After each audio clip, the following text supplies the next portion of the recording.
S'il fallait vraiment comparer Georges à quelqu'un ou à quelque chose, j'aimerais le comparer à un saumon qui remonte le courant, dit son ami René Fallet. Balancer des énormités transgressives avec style, c'est la signature de Brassens. Cette tension entre les références classiques qu'accompagne un vocabulaire sophistiqué et un langage souvent argotique.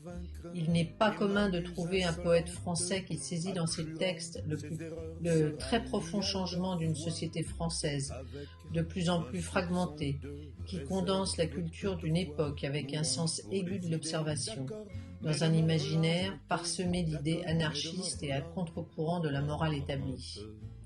À l'image des griots et des troubadours du Moyen-Âge, il joue le rôle d'analyseur social.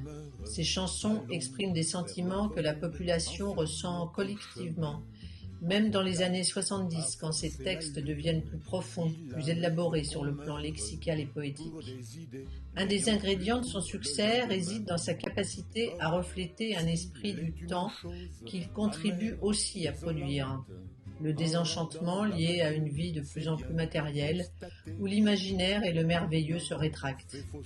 Et puis, il ne faut pas oublier l'ambiance intimiste de ses textes et de ses concerts, qui parvient à créer une relation directe et personnelle avec les auditeurs.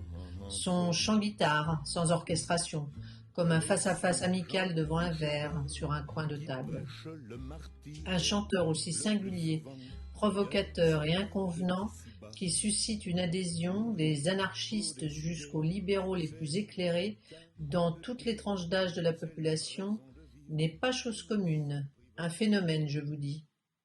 Dès son premier enregistrement, en mars 52, il frappe fort. Il impose son point de vue bien peu conformiste et n'hésite pas à graver une chanson qui parle à la première personne, du jamais vu dans l'histoire de la chanson française. Cette chanson, c'est La mauvaise réputation. Et dans un pays où chaque habitant veut faire figure de braves gens, le chanteur quasi inconnu de 30 ans avoue sereinement qu'il n'est pas semblable à ses contemporains, qu'il aurait même plutôt des problèmes avec eux à cause de son aversion pour les défilés militaires, son indulgence envers les voleurs de pommes, sa méfiance des injonctions collectives. Il insuffle une autre morale, plus libertaire, qui se méfie de l'ordre établi, des censeurs et des juges.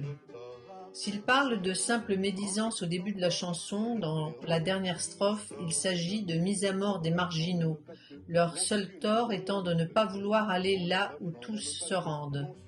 Ceux-ci seront lynchés par la foule et tous viendront voir les pendus.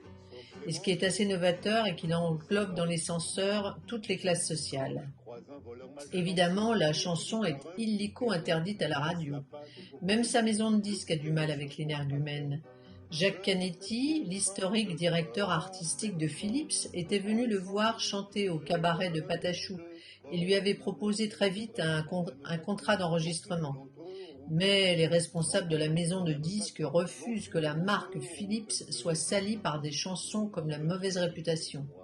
C'est pourquoi les premiers enregistrements de Brassens sortent chez Polydor, label récemment racheté par Philips. Le coup de génie de Canetti est d'avoir fait enregistrer sur la face B du 78 tours Le Petit Cheval, un poème de Paul Faure, magnifiquement mis en musique par Brassens. Dès sa sortie, la chanson de la face B fait le bonheur des instituteurs et des animateurs de patronage.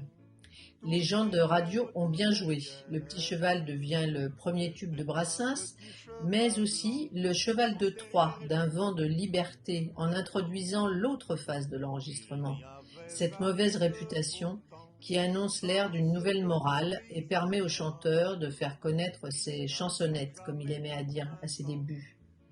Il y a plein d'autres chansons de Brassens que j'admire et qui me touchent sans doute plus que La mauvaise réputation, mais celle-ci a ouvert la digue et je crois que nous lui devons beaucoup.